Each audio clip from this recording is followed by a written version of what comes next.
Namaskar. Nowadays, I am seeing this subject of law of attraction is catching up a lot of popularity, especially among the youth. And people no longer feel that they are actually the victim of circumstances, and they feel that it is possible to achieve things which generally, perhaps 10 years back, we thought was never possible. Me being a Tantra practitioner, I have been watching all this and feeling very amazed the way people have found techniques which help them hack this reality and create things for them out of the way. Uh, Now, in our Tantra system itself, these kind of techniques have been there, although they have more systematic approach, like for example the visualization, which is very popular technique. In our system, this visualizations is called dharana. Now, dharana is not the straight wire we jump into, because unless and until you are not able to visualize things exactly the way you see them with the physical eyes, it is not perfect, and you might not be able to achieve the results the way you desire them. As you can see, a lot of, whenever such videos are played, you will see a lot of comment section, a lot of people are able to achieve through visualization, and others are trying after trying after trying, and they are failed and finally give up.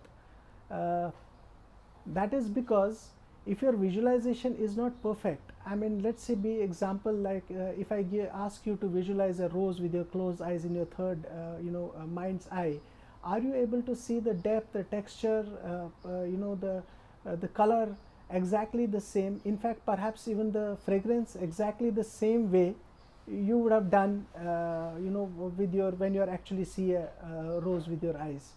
If yes, you have achieved 50% of it. Visually, this manifestation is not really a big problem for you. But if you're not able to see, then you need to perfect it. Now, in our system, as I said, that this dharana, before the dharana, we are supposed to practice something, and that is one of the practices is called, like for example, Rudra Sadhana.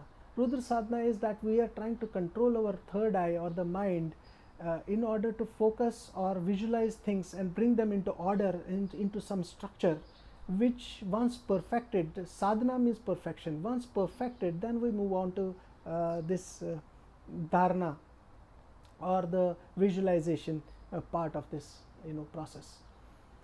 Another technique which I see very very gaining very popularity, which is like harnessing your sexual energy upwards, instead of, generally we throw it out, instead of moving it outwards, through the root chakra, we are just bringing it up and using it, to draw it upwards and deploy it out with our agnya chakra into the world, and try to manifest with this power. I must say that this particular, using this sexual energy is the most powerful technique, but it's little tricky also, I would say, little dangerous also, if not done properly. The reason being, because this energy is the most powerful energy. It is the power, energy of creation. It is something that creates things physically, tangibly, and even in some aspect of this energy, everything, basically creation, what you see is basically the same energy in a different form and different process. In our life, it is more biological, but it is the same energy performing its task in a different methods. uh, Now, in our system, what happens is that we are being told that before you actually put so much of pressure on our ajay, this sacral chakra, the second chakra from the root chakra, we need to stabilize our root chakra, which is Mooladhara. We need to stabilize, because this is fundamental. We cannot straight away put so much of pressure on it and then expect it channelize it upwards.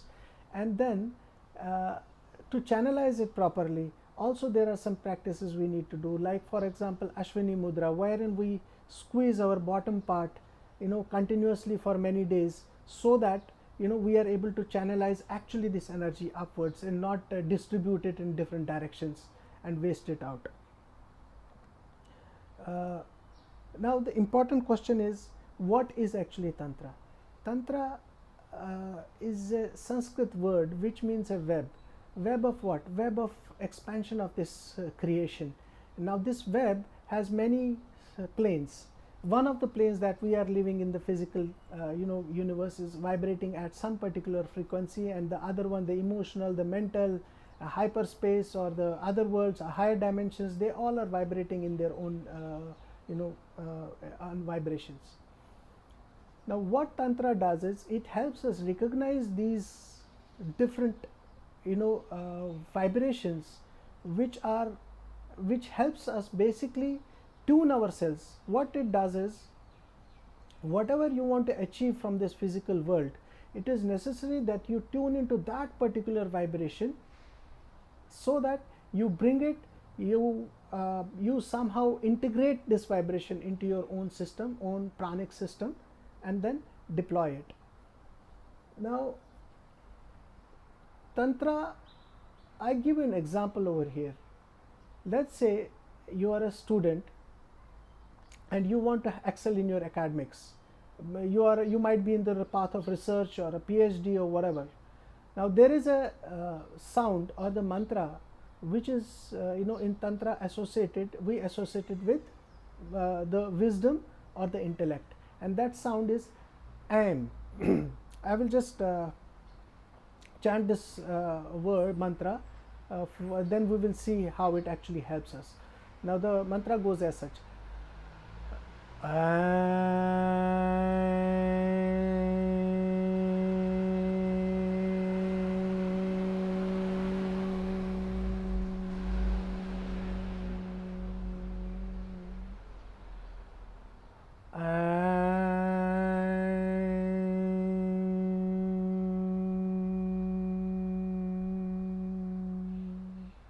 Now if you chant this mantra the way exactly I have done it, you will realize that there is some kind of a vibration which is generated in your upper head. This particular sound Aim creates the vibration in your head. Now as you go on chanting, suppose you take a pledge of let's say 11 days, and you take a pledge that I am going to chant 100,000 times in a particular sequence, because there is a technique how you are supposed to employ this sound in our system. Suppose as you go along chanting this mantra, you will realize there is a kind of a coherence that will be developed in your mind with this mantra, and it will start vibrating in a very pleasing manner, and suddenly you will realize a kind of an enlightenment in your mind. I mean, by the time you finish this 11 days, you will realize that something has been unleashed, because this vibration, it is vibrating you at your very fundamental atomic level in your brains, which is unleashing that potential which was already there, but it was kind of a latent form, to be able to excel and achieve things which normally you wouldn't have done. Similarly, there is another tool in our system which is called yantra. Now I'm sure you are able to see a geometric pattern on this. This is one of the yantra. Now what these geometric patterns are they're supposed to be the portals which are basically help us through this mantra. We use this portal to connect to the universe from where everything is generated first. There is a blueprint being created. Whatever happens in the physical world, first a blueprint is created in the hyperspace, on the other higher dimensions. Now what it helps is, now when we are chanting this mantra along, and this yantra is in front of us, we have to invoke this yantra with some mantras first. There is kind of an energy exchange, and it kind of amplifies and its potential many fold, this potential of this mantra, and which helps us kind of develop kind of a relationship. And you would realize that that particular sound which is required to achieve particular goal, it starts kind of resonating in your own body, and manifestation becomes much more smooth and easy. So in future I will bring more of such videos which will be associated with this subject of Tantra and law of attraction, and I request you to stay tuned and look forward to it. Namaskar.